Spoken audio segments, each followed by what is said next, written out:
Hello, I'm Speak Up Dana, your host for the Hilariously Unemployed podcast. These podcasts actually originate as LinkedIn audio events.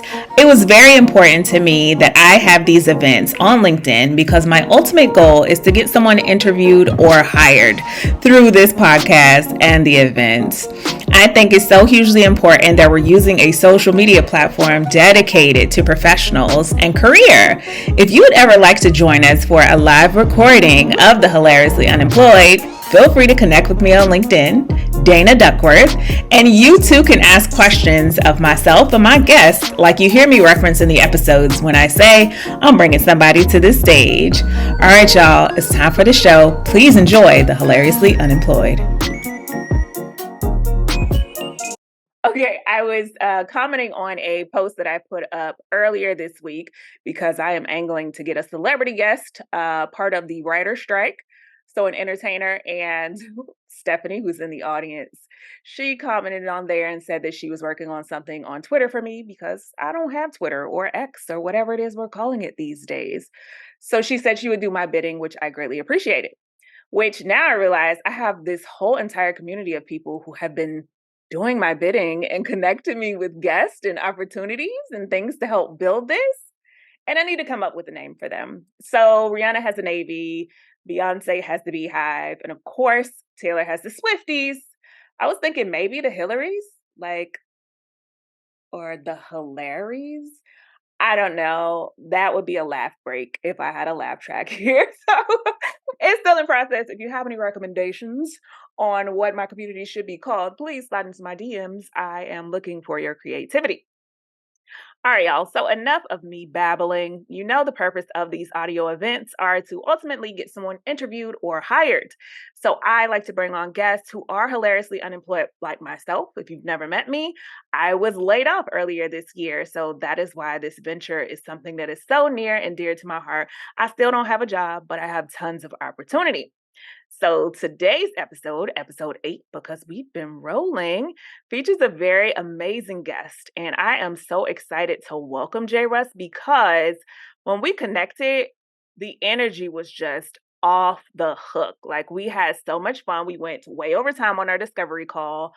We laughed so much. So I'm so excited to introduce JRuss to the show. And let me go ahead and introduce myself because there's a lot of new folks in the audience. I'm your host, Speak Up Dana, aka the Big Speaker. And I'm excited to welcome you to this thing. But you're here to hear from JRuss. So JRuss is a seasoned strategic HR partner, a global people ops leader, a passionate DE&I and culture advocate. And truly, her journey has taken her through the vibrant world of startups. When I say vibrant, I really mean rocky. She has history in community outreach and engagement to support the youth. And we're going to call her the startup queen of Durham, North Carolina, where they're having that tech startup bubble there. So, JRuss, with all of your million skills that you had that at once paid the bills, no longer do because you're hilariously unemployed like me, I'd like to welcome you to the show. So happy to be. I like the Hilaries. Hilaries took me to political stuff. Okay.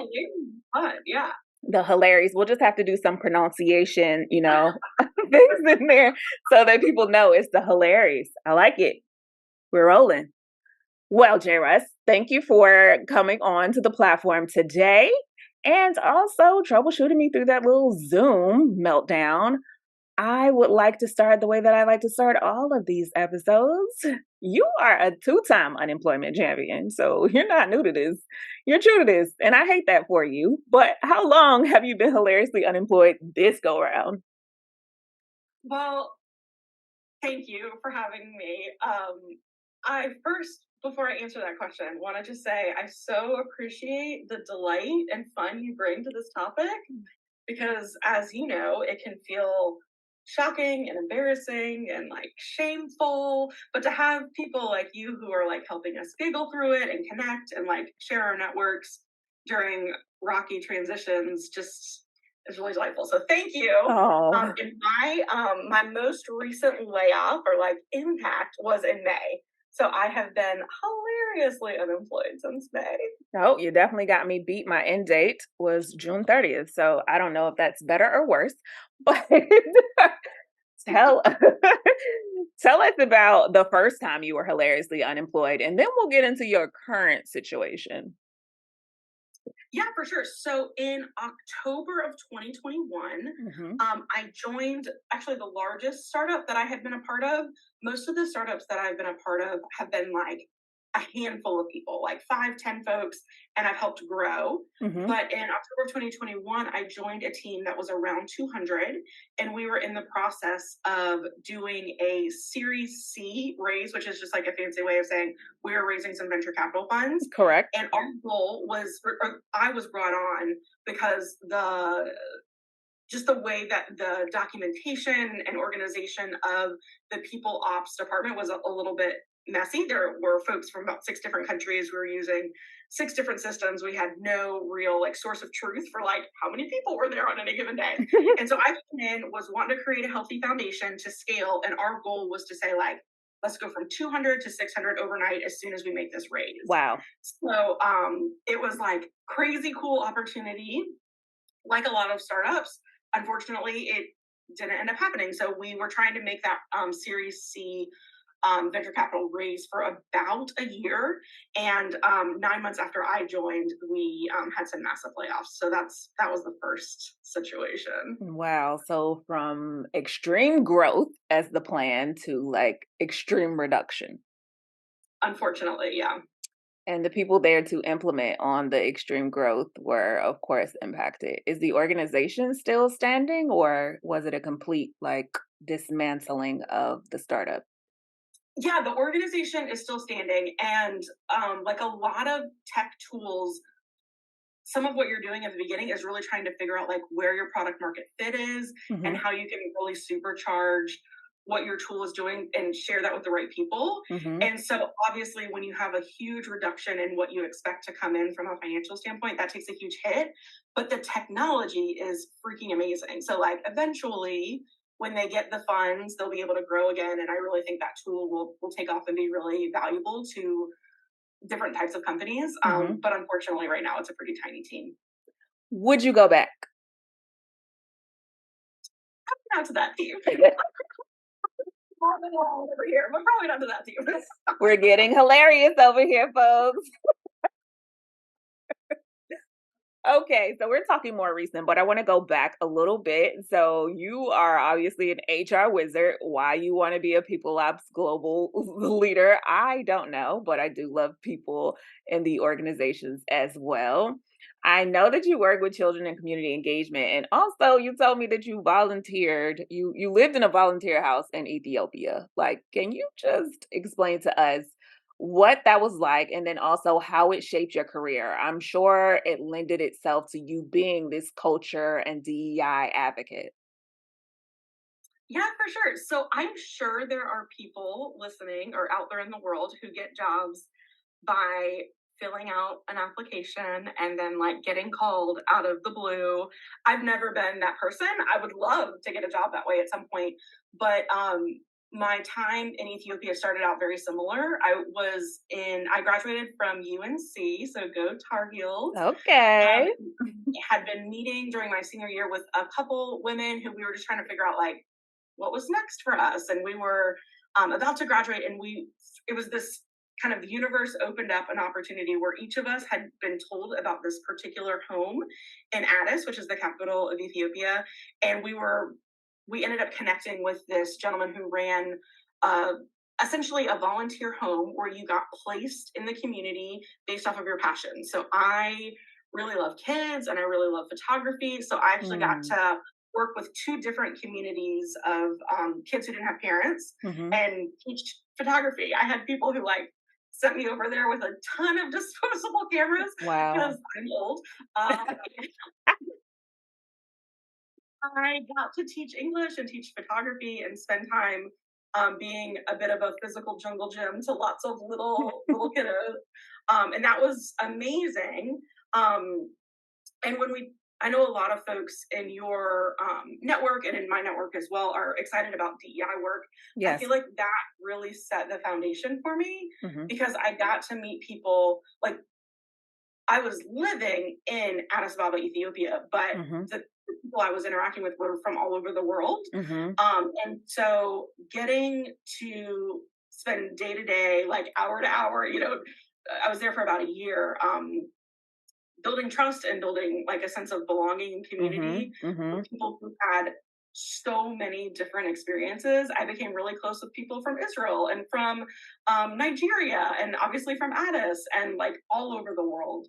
I think that just gave me that like enriched my life in such a big way. Mhm. And I think there's such a transformational power in learning from people who come from different languages and cultures and life experiences. And so that relationship focus really has been a theme throughout my life of how I've transitioned jobs and careers and Mhm.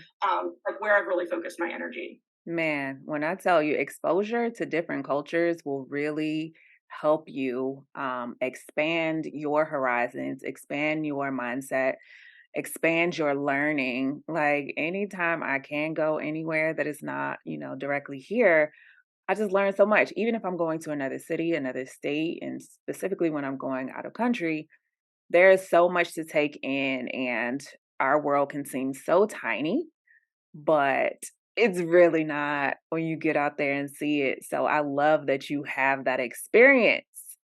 All right, let's get to the nitty gritty. So we talked about this whole startup thing that is happening in Durham, North Carolina, and you being the self-proclaimed queen of the startups because you were running around there hoping to build up things. But for some reason, you were recently laid off. So tell us that story and why you are hilariously unemployed. Yeah. So I'll jump back a little bit. Hmm. After Ethiopia, came home, was able to jump in and start kind of from the ground level, leading some community development programs. I did a lot of engaging like neighborhood based work around literacy and mentorship and empowerment. And that really shaped my approach to how I focus on building trust quickly and organizing and making strategic plans in the people team space in the startup world.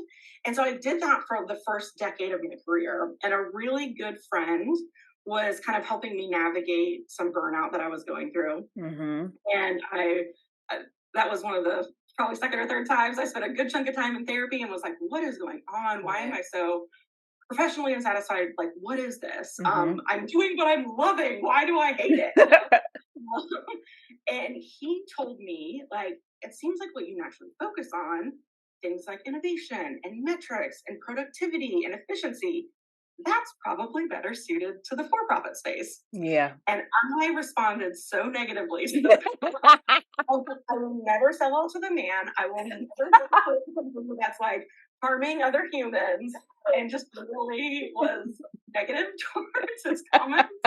And then, like most of the times when we talk, I realized, oh, he was really correct. Yes. And he introduced me to the startup space. So Mm. I found this community in Durham of unbelievable innovators who are like so passionate. They want to change the world in different ways. It just looks different than what I was familiar with. And so I love that you're you're saying startup queen. I think I'm like the startup like the implementer, like the right hand woman queen, because I've not started any startups of my own, but Hmm. I love coming in, pairing with the visionary, and really like helping in any way I can to supercharge whatever's going on. And so I can't remember exactly what the question was, but basically, I've been at five different startups now, and most recently, after that layoff in 2022, I started while I was looking for jobs. I just did some consulting with some friends, Hmm. and I was helping them with everything from like onboarding to creating a strategic 3-year DEI plan to Hmm. doing all kinds of different, very people and culture oriented activities. Hmm. And I got an offer to do consulting with a salary, which that's what I want. I don't like Okay, come having on now. Yeah.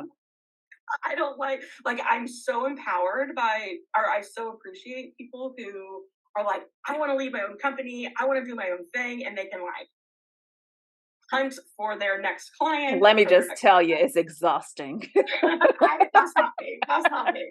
Let me help you hunt, but I need a consistent paycheck. And so this was a really cool opportunity to work with a local company that has a international footprint. Hmm. And they brought me in along with kind of a startup type deal. It was not a it's a full blown like, 15,000 people organization, Wow. but they were starting something new where they were saying, hey, let's bring in people ops consultants, pay them salaries, and then we'll place them places, which was amazing because I could do that trust building, that like discovery of what people needed, Hmm. really make an impact, and then jump to the next thing, but not have to worry about money. Yeah. And so I did that for a good chunk of time. Some of us were testing that out. We were all placed for a while, and then the placement stopped. I would attribute some of that to startup money. I would attribute some of that to just you know, the Ec- overall Economy financial just, situation in the world. But yeah. awesome opportunity. But I ended up having my second layoff there just because the clients weren't there, unfortunately. So effectively, like they were taking HR out of house, or their clients did not have HR in house, and you were supporting them with HR processes while they became bigger companies that could eventually have their own HR teams. Is that correct? Yeah, sometimes it was that situation. Other times, like we worked with one international company that they were unfamiliar with American business law and employment law and how Hmm. things worked. They actually needed to close down a whole side of their business. But because they were from a different country with very, very, very different and unique laws there, Hmm. they brought us in to help them with their reduction in force project, which doesn't sound like an exciting thing, but it was like, oh my gosh, we get the opportunity to coach seasoned business leaders on how to help people like transition with dignity. We were able to like advocate for their staff and help them figure out what would it look like to appreciate these folks for helping with this research and development project, but Yeah. then also like let them know that there's not a job there anymore. So opportunities like that. There was another team that I worked with who they were preparing for an IPO and Hmm. they had a small HR team, but they had a very aggressive hiring plan. And so legitimately I came in and brought in a team and said, okay, what do we need? How can we build out the plan? How can we go from we're not doing any hiring to like we want to triple the size of the team? And we were able to do that really quickly and help them prepare for a smooth IPO. Sometimes the team didn't have any HR, or sometimes their HR or people teams may have been on like, two or three people may have been out for maternity leave or something like Hmm. this. But it was really whatever folks needed. We were able to jump in and help and be a little bit more of a high level resource, Hmm. but not have to commit to like a full time, W-2 employer. That sounds like a very effective business model, because different situations do arise in different organizations, and they need some additional support. So just having a whole army of consultants who can go out and do that work sounds like an amazing business strategy. But I will ask you the same question I asked you when you told me about your first layoff. Would you go back? I'm ready for my next opportunity. For my next-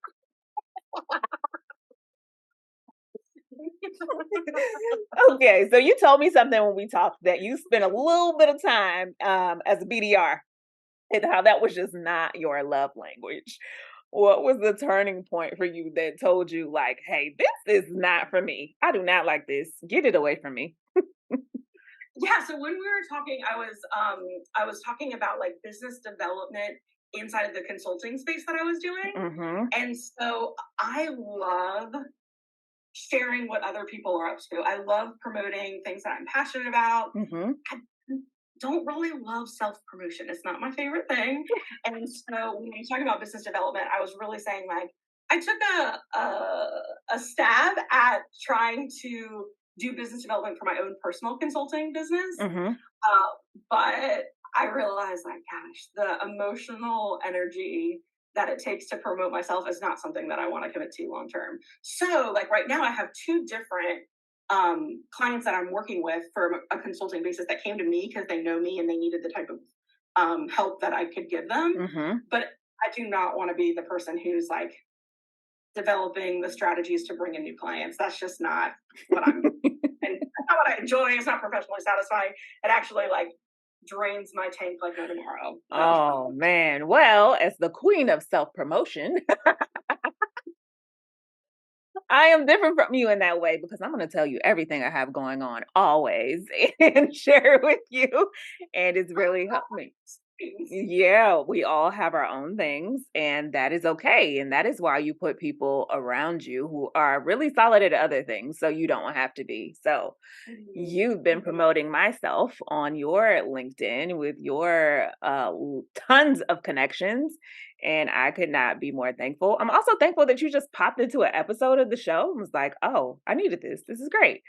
I would be on this. And I'm like, thank you. You are amazing. So I really appreciate that this whole thing is becoming a community of hilarities.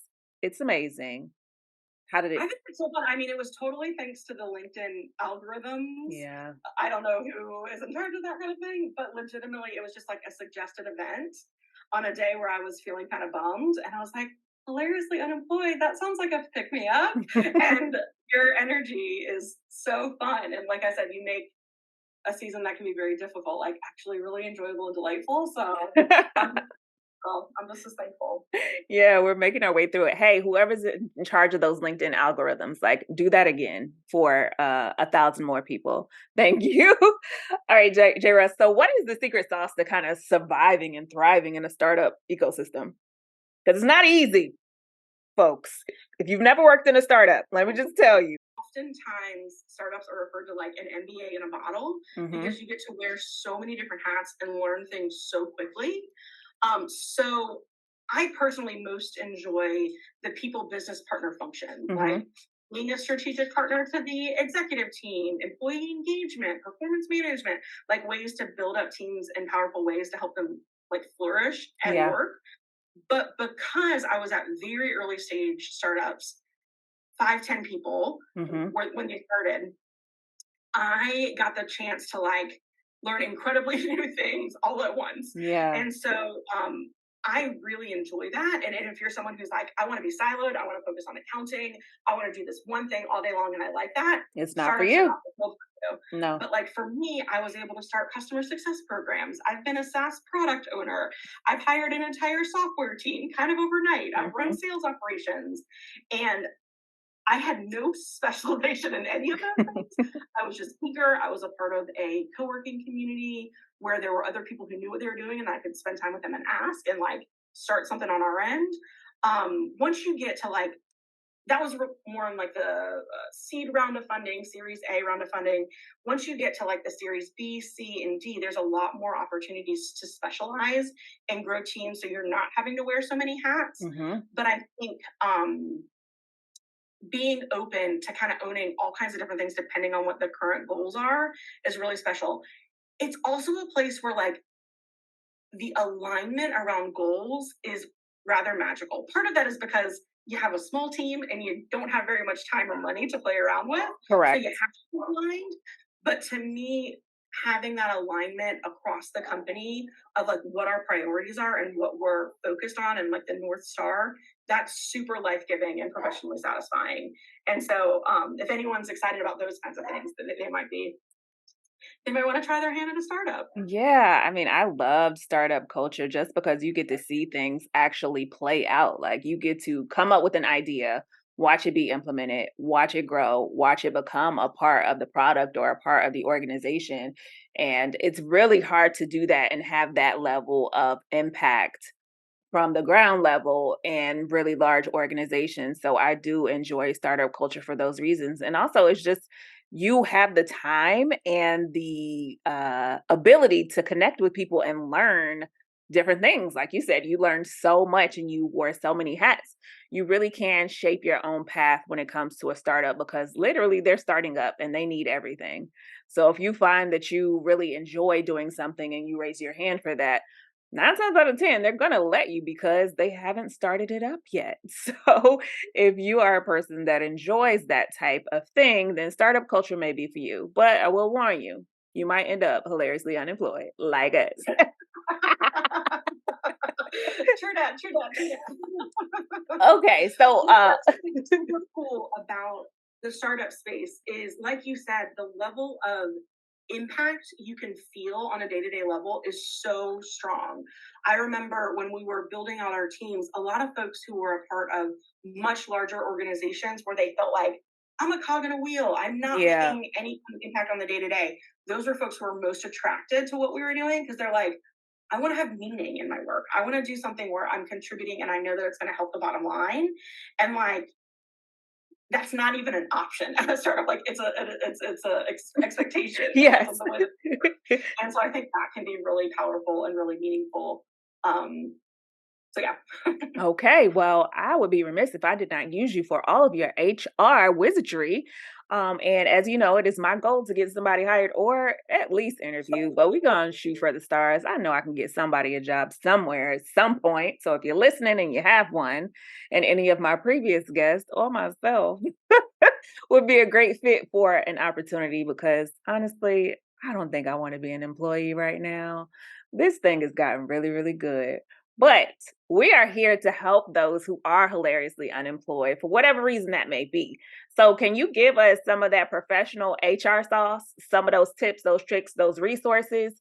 But first, before you do that, I do have a question because I did a reference for someone the other day who is in need of a job. And do y'all really check those? Do they really matter?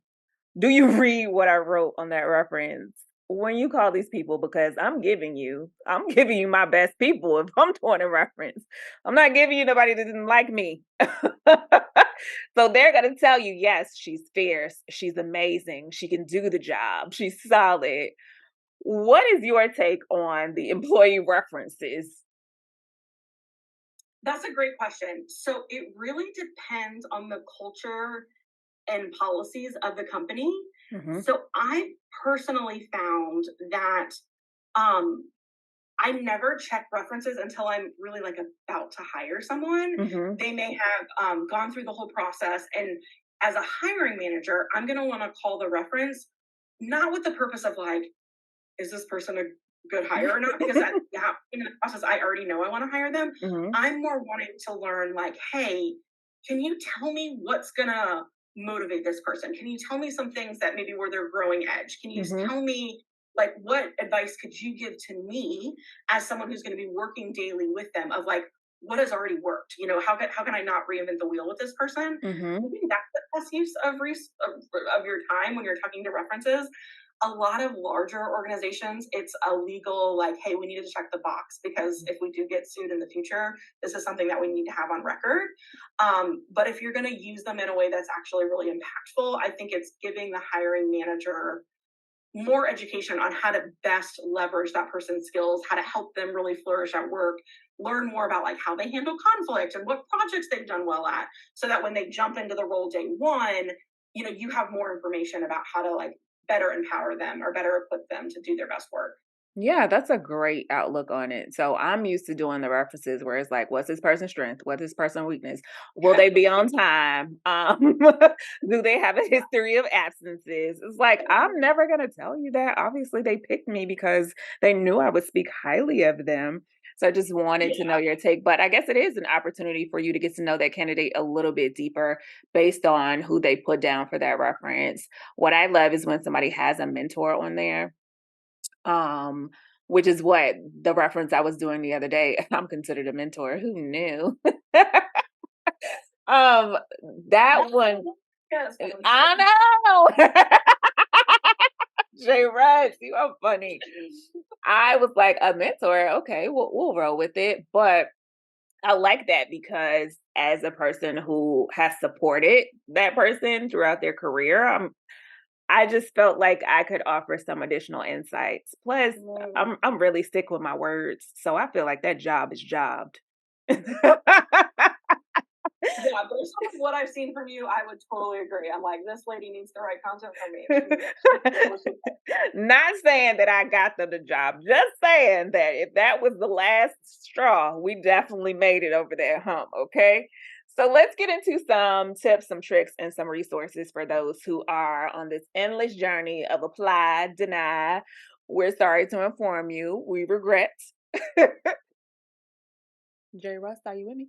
Oh, can you hear me? Yeah, I can Okay, hear you. Oh, I okay. love technology. Yeah. Um, you want me to run with that one? Yes, please run. So a friend of mine, I was talking with him yesterday, and he said that he's currently in a season of life where he's following his enthusiasm. And I was like, oh my gosh, I need to write that all over my Mm. mirrors because I love that. I think that most people in at least what I'm seeing on my LinkedIn, uh, timeline, Mhm. they're just applying to hundreds and hundreds of jobs and are Yeah. frustrated that they can't get anyone to call them back. Like the idea of even getting a rejection email seems to be delightful because most of the Mhm. time you put it out into the ether and you're like, I wonder if anyone even saw that. Yeah. And so this idea of following your enthusiasm is giving me life right now. Mhm. I would say similar to how you and I got connected, like networking can be like a gross word sometimes, but could you think about it as just like connecting with people who give you life? Could you think about learning a new Yeah. skill that you wanted to have that you haven't had?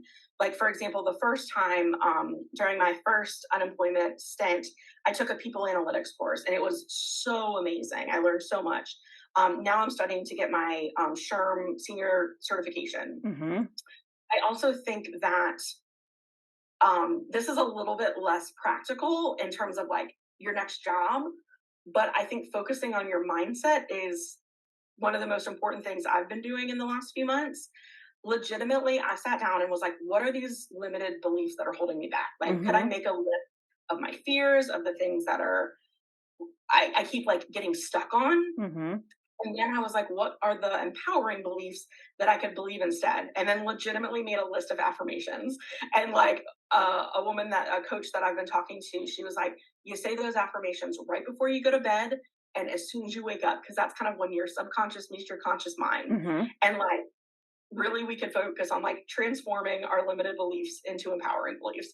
So that is something that from the last time I was unemployed to this time has made a huge difference because the amount of times I beat myself up Mm. emotionally Mhm. last time was just overwhelming. I'm like, I can't do it the same. So I think focusing on my mindset has been the biggest, not really a trick, but the most important thing I've done to adjust the way that I'm seeing opportunities. Yeah, that's really important. That's really important. Like the mental gymnastics are exhausting. And my Hillary, one of my Hilaries, Stephanie, again, she tagged me in a post that someone posted earlier, and it says lessons learned. One, you can be the best candidate and still not get selected. Two, if you didn't get the job, it was never meant for you. Three, you weren't rejected, you were redirected. Four, your value does not decrease based upon someone's inability to see your worth. And five, believe in yourself and keep trying. The right door will open for you. So, thank you for sharing that with me, Stephanie. I appreciate you. And hopefully, my audience can get something from that. And J. Russ, you could go ahead and send your girl that list of affirmations so I could copy paste.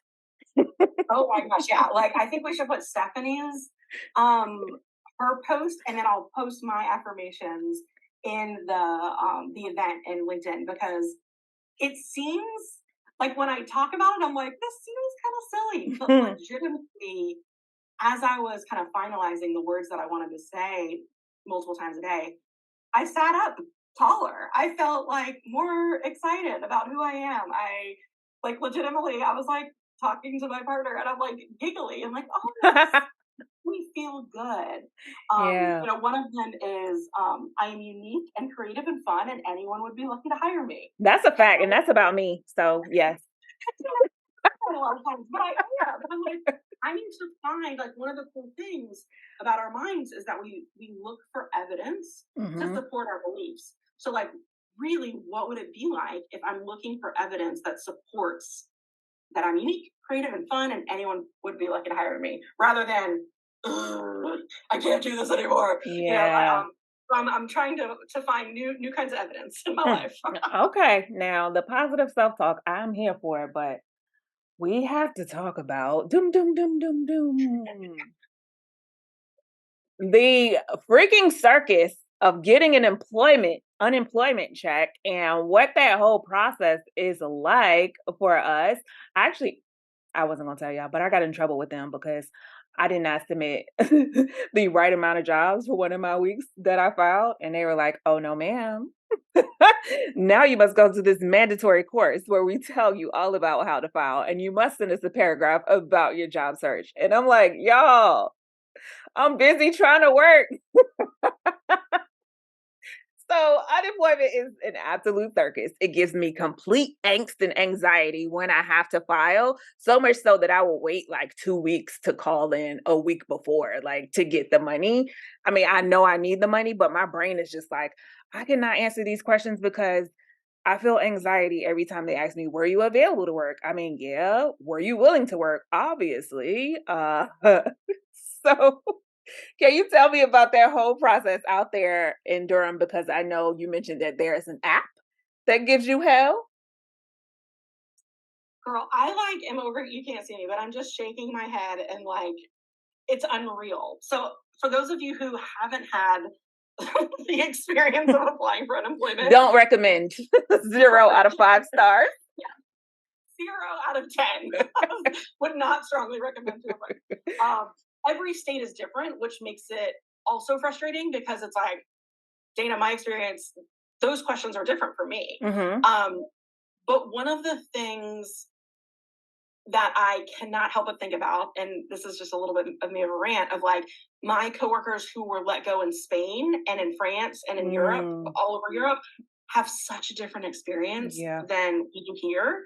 Because in Spain, for example, where I know a lot of the employment law, the assumption is that the employee has rights and the employer is responsible for any negative things going on. And it's kind of the opposite here. Mm-hmm. Here, it's like, okay, we'll give you unemployment, but you have to work your butt off. Mm-hmm. And I am an educated native English speaker who knows technology, who's helped create technology from the ground up. Mm-hmm. And I'm like, this is hard for me. Yeah. Imagine being someone who's not a native English speaker. Imagine being someone who's not as comfortable with their phone. I'm like, I just can't. Yeah. So in North Carolina, you have to there's so many things that are hilarious about it. Okay, I have a pretty I'm not working a minimum wage job, right? Mm-hmm. I've got a support system, I have a partner, I Mm-hmm. got a family, everything happens. But 6 to 8 weeks until you get any money Yeah. is absurd. And then for me, I don't know why, but for me, it took 10 weeks before I received a dime. Wow. And for us in North Carolina, and it's different in every state, but for us in North Carolina, the most you can get a week is $350, Mm-hmm. which isn't nothing. But the amount of effort I put for that money, and I didn't even get that much because I wasn't at my most recent company for long enough. So I made Wow. less than that. And the amount of work that you put in is absurd. But you asked about the app. So the app legitimately, this cracks me up. So you have to submit, you have to file a report weekly Mm-hmm. explaining, like you were saying, were you available to work, all this kind of stuff. But every single day, the app turns off. You can't log in between the hours of midnight and 3 a.m. No, 11 and 3 a.m., 11 p.m. and 3 a.m., which Mm-hmm. is fine. Okay, you do it during the day. The funny thing is, the way that they send out their push notifications on your phone is that every day at midnight is when they remind you to submit these weekly reports. You can't do it right now, but we want you to do it at some point when we get our app together. So it's like, hey, you gotta do this, but you can't do it in the next 4 hours. It's so absurd. So there's that dynamic. Apparently, someone's working. Technology is not our friend here at the Hilariously Unemployed today. I think you're back. Just unmute. And audience, you all can start to raise your hands if you have any questions. Oh, we've lost JRuss completely. But go ahead and raise your hands if you have any questions or like to chat with us once we get to that point. JRuss, you're back. What's up? So apparently the unemployment app is just as incredible as my internet today. So Basically, they both came from the same store, the dollar store. Thank you. anyway, if you need help with unemployment, talk to a friend in your state that's done it before because it's a mess. It truly is a mess. It's a headache, and they make you feel like you're not doing enough. Like, hey, I'm not going to take that job offer. That's not even in my realm. But it's like, did you turn down any offers? Well, yeah, because that's not what I want to do. Well, actually, I got no offers and have not received a call back from any of the applications that I've done. But Questions is so they ask you, like you said, are you available to work or were you available to work during this week? mhm, And obviously it's like, yes, I am available to work. Please hire me. But then another question is, were you able to work? yeah, And I'm like, does that mean was I physically able? right. Or does that mean did I actually accomplish getting some work done? And every time I answer that question, I'm like, crap, I don't remember which way to answer it. That's the anxiety, right? Right? Because if you get it wrong, they're going to be like, no, you're not getting paid. Oh, you can file an appeal. There were two times when I answered it incorrectly, Mm. and I had to go through like it's a legal process. Yeah, you have to do an appeal. Have an appeal, and it's like a legal process over the phone. It's Hmm. rather They intimidating. make you do like your Miranda rights or whatever it is. They make you put your hand up and swear to them that you're telling them. And I'm like, I just want money, please, because I'm poor. Oh my gosh. I see Oh, some hands coming up and going down, y'all. Keep them up. Keep them up. We'll get you onto the stage, please. We'd love to hear from you today. All right. All right. We got quite a few. Welcome to the stage. All right. Stephanie, come on up here and speak to us. Hey everyone. Am I loud and clear? You are mic check 1 2'd. All right, all right. Well, it's so nice to hear from you, Jessica, because I know I've seen you as a fellow Hilary. What did we decide on? Yeah, Hilary. Mm-hmm. A Hilary fan over the last few weeks. So it's nice to hear from you. I wanted to comment on what you were saying about the unemployment application process. In Arizona, the question is specifically, were you physically and mentally able to work Mentally, this no. week? And I was like, I say they should have maybe separated those. Oh my gosh, I'm obsessed with that. They should separate those. That's what I was like, And then this, like, I actually have a question, but I think it could be its own episode. I wanted to, like, especially Jessica with your HR background, I wanted to get your guys' feelings on peer interviews because I've had some interesting experiences this go round. And I was just kind of curious what your thoughts were. That's all. I just was throwing that out there. I like peer interviews if I feel like I could get the peer to keep it real. Like, tell me the dirt, give me the sauce. And I feel like I'm pretty good at getting the dirt and the sauce out of people. So for me, it's cool. But it also is challenging because what if they don't like you? They don't want you to come and work there and get that job. So now you're hilariously unemployed again. Right? Maybe they appreciate that you're unemployed. Maybe they don't appreciate how hilarious you are. I don't know. It's an interesting dynamic. It's a very interesting dynamic. We definitely got to unpack that a little bit more. I know, like it's a whole nother episode. Yeah. Well, thanks so much for being hilarious today, ladies. I will bow out now and listen to the rest of the crew ask their questions. Thank you so much, Stephanie. All right, welcome to the stage. There you go. Hello. I'm on mute. Hello. Can you say your name for me? I like to recognize you in the best way, please. Thank you so much. My name is Marak, and I am also a startup HR people person. So lovely to be here. This is my first time finding myself in this community, and I have been hilariously unemployed since February. Whoa! She got us beat, JRuss. I have some my experience navigating unemployment has been so ridiculous. I live in Pennsylvania. Mm-hmm. And Pennsylvania does this nifty thing where if your job title is a VP, they recognize you as a corporate officer and deny you your unemployment benefits. Whoa. So when I filed in March, I did not get my unemployment until, what is this, September, August? Mm. Yep. No. And I needed to go to a hearing and I had to sit in front of a person and I needed to like submit several like follow-up claims. What? And I needed to fight for my $605 a week. Well, that's more than we getting down here. But yeah, that was a lot. At least we got ours sooner. So yes, PA is a very interesting beast when it comes to unemployment. But just that is so much time. Exactly. I'm so sorry. It's okay. I'm surviving. I'm trying to keep a positive attitude.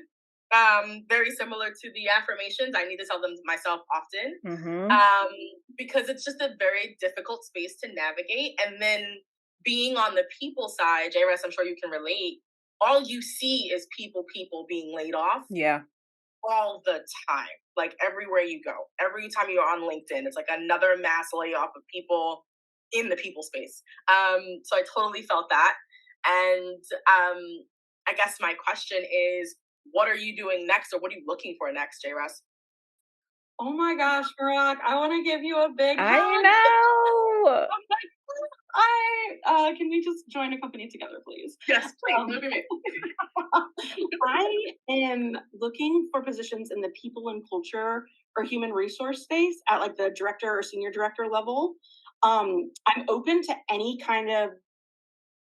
Oh no, JRuss. No. The great value internet has struck again. Well, Marak, I am so happy to meet you and welcome to the community. JRuss, you're back. Just hit that unmute button and I think we'll be able to hear you. Or not, because you're gone now. It's fine. We're rolling. Hey, there are some of my friends on here who are in Philadelphia. So y'all go ahead and connect with her. Let's continue to build this community. You know, when you see people come up to the stage, when you see people in the audience, go ahead and hit that follow button. Please follow myself. Please follow JRuss if you're not familiar with us. We are literally here trying to get someone employed. So JRuss, you're back. Oh my goodness, y'all. Thanks for your patience. But Marak, you were asking about positions and really like people business partner positions, senior director of like employee engagement, head of people and culture. Those are the types of roles that I'm looking for. Awesome. Okay. Thank you for asking. That's so thoughtful. Of course. Well, that was going to be my final question, but my co-host has stolen the show. So thank you for that, Mariah. I appreciate you so much. Oh, y'all, I forgot to tell you, there's an announcement about the Hilariously Unemployed. As you know, we're always accepting sponsors, but another thing that I did today, because I was hyper-focused, is I went ahead and set up the swag shop. Now, we won't have much. We got a few stickers and we got some keychains. But if you are interested in purchasing one of those and supporting the Hilariously Unemployed, you can visit my Square shop, which is speakupdana.square.site. It's also available in my LinkedIn profile and my link tree. So if you want one, I'll sell you one and then I'll ship it to you. And you can, hopefully my keychain will be the key to your next opportunity. I don't know. We're going to try to spin it like that. I'm obsessed with that, y'all. And I also just need to say to anyone who has a connection with Dunkin' Donuts. Yeah. Dana runs on Dunkin'. Yeah. It's like legitimately in part of her name. Literally. So we got to get Dunkin' Donuts to sponsor her somehow. So facts. Whoever's got an intro, let's make it happen. Tell a friend. If anybody has a franchise, whatever, I'm willing to do commercials. I'm willing to do voiceover work, whatever it is. Literally, I run on Dunkin'. Emily, welcome to the stage. We'd love to hear from you. Hi, can you hear me? Yes, we can. Perfect. So my name is Emily. I've been hilariously unemployed for what feels like way too long at this point. I'm very blessed to be working a part-time job, but as far as a steady 9-to-5 W-2 job, I'm still not there. And JRuss, I really love what you said about mindset. This is the first time I've been unemployed in my entire professional career. And that's something I've really been struggling with and something I'm really trying to be more aware of. So I really appreciate you bringing that up. And my question for you, JRuss, this might be something we can hopefully take offline, But as someone who also lives in the Triangle area, just like you, I would love the chance to hear even more tips, tricks, resources, commiseration, anything specifically when it comes to navigating the job market in the Triangle area. I obviously did my homework. I checked out your LinkedIn profile. Definitely excited to see we have quite a few mutual connections. I've been on a few people and culture teams in the past, so we might have been involved in kind of similar types of work. But yeah, I would just love the chance to chat with you. And I hate this phrase, I'm going to use it anyway, but maybe pick your HR brain a little bit more. Emily, I would love that. Can you hear me? Yes. My internet is really wanting to be like the unemployment app today. JRuss. We lost JRuss again, folks. But Emily, I know that JRuss will absolutely do that. I feel like I'm over here making love connections. I am smiling so hard when the community is communicating. Like, this is amazing. JRuss, you're back. Go ahead. I just so appreciate the opportunity to connect with new people. This is another mindset thing. This was a suggestion from a friend of mine named Chelsea. She suggested making a joy list. And one of the things on my joy list is like making new, like deep connections with people that I just met. And so the idea of talking about the weather or something like that is kind of boring. But the idea of like, oh, let's talk about meaningful work and what you're passionate about. Like, yes, I'll send you my calendar link. Let's do it. Oh, awesome. All right, Emily, you heard it. You are connected with JRuss. All right, folks, we have made it almost to the end of the show. What I want to share with you today is, if you didn't know, Emily and Stephanie and Marak, this LinkedIn Live audio actually gets turned into podcasts. So you will hear your voices on Apple, Spotify, YouTube, you name it. And I hope that that is okay with you. Welcome to the community. I typically put out the episodes over the weekend after they've been recorded, whenever I feel like it, because honestly, I'm tired. But I always post about it here on LinkedIn. You can go ahead and subscribe to the podcast. Anywhere that you get your podcast, subscriptions to the podcast really help the show to grow. So definitely subscribe, give your girl a 5-star review. That will help us to continue to grow and thrive. We here at the Hilariously Unemployed are always looking for sponsorship. So if you or your company is looking to sponsor an episode of the Hilariously Unemployed, please slide into my DMs. The doors are very open and welcoming to any sorts of coins. Don't forget to check out my swag shop that is now available. And Stephanie gave me great advice on her episode of the Hilariously Unemployed, which was to set up a link tree. So now I have my link tree, which is available in my LinkedIn bio. You can find the Hilariously Unemployed podcast there. You can find my swag shop. You can book calendar time with me. There are so many things that I was able to put into that one place. So I'm grateful that Stephanie shared that tip with me. And audience, if you haven't done that, if you listen to that episode, go ahead and set aside some time to do it. JRuss, you're back. Do you have any final words for the people on this 8th episode of the Hilariously Unemployed? I'm thankful for my phone because it's not working. Something that I heard recently that I wanted to share is that people are going to match your energy. So like focus on your mindset, think about what you want. Don't be afraid to ask for what you need. I've been blown away by the number of people. Like if I apply for a job, I'm not just going to apply. I'm going to try and reach out to whoever the hiring manager is, whoever the recruiter is, try and figure out who you can get a connection with. And people are really open to leveraging their networks if you have a specific ask. So that's something I'm working on. Hopefully I'll have a success story soon about it. Yeah. But that's a piece of advice that I think is really resonating with me, is that people will match your energy. So bring it when you can, but take care of yourself when you can. Oh, thank you so much, JRuss. That is a great note for us to go ahead and end the show. We'll be back here next Friday at 3 p.m. with another amazing guest who is also hilariously unemployed. Please go back and listen to previous episodes. Subscribe, give us 5 stars, order from the swag shop. You name it. And whatever you do, keep your head up. It does get better, y'all. All right. Have a wonderful weekend. Bye.